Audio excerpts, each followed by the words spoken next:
Welcome. In front of me I have Apple Watch Series 11 and I'm gonna show you how to turn on this watch.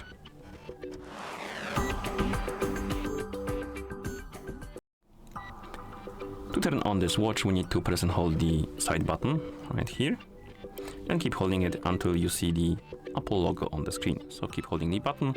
Once you see the logo, you can release the button and wait until your watch is done booting up, which will take a while.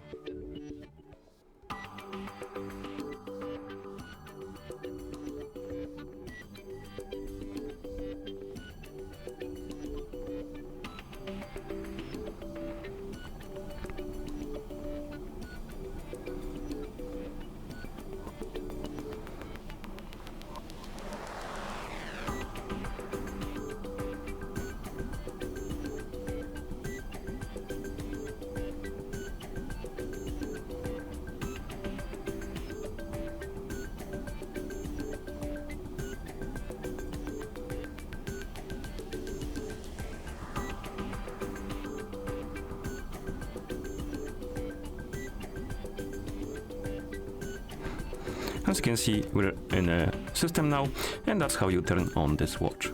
Thank you for watching. If you found this video helpful, please consider subscribing to our channel and leaving a like on the video.